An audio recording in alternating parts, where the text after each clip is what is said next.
ఏదైనా frock stitch చేసినప్పుడు body పార్ట్‌కి బాటమ్ పార్ట్‌ని అటాచ్ చేసేటప్పుడు ఈ విధంగా ప్లీట్స్ పెడతాం కదా!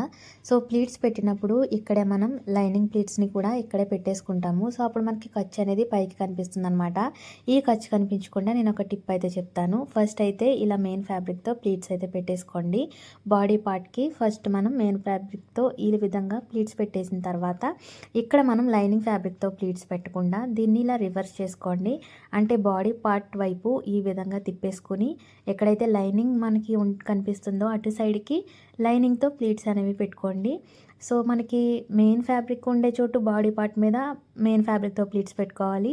దాన్ని రివర్స్ చేసుకొని లైనింగ్ ఫ్యాబ్రిక్ ఉండే చోట లైనింగ్ ఫ్యాబ్రిక్తో ప్లీట్స్ పెట్టేసుకోండి. సో, అప్పుడు మనకి రెండు కూడా కిందకి రివర్స్ చేసినప్పుడు ఆ ఖర్చు అనేది లోపల ఉండిపోతుందన్నమాట. సో, చూడడానికి చాలా నీట్‌గా కనిపిస్తుంది. ఖర్చులన్నీ కూడా మనకి ఇలాగా ఇన్విజిబుల్ అయిపోతాయి. సో, ఫ్రాక్ మనకి చూడడానికి ఈ విధంగా నీట్‌గా కనిపిస్తుంది. ఫినిషింగ్ చాలా బాగా వస్తుంది. వీడియో యూజ్‌ఫుల్ అనిపిస్తే వీడియోకి ఒక లైక్ చేయండి. ఇలాంటి మరిన్ని వీడియోస్ కోసం నా ఛానల్‌ని సబ్స్క్రైబ్ చేసేసుకోండి. బాయ్.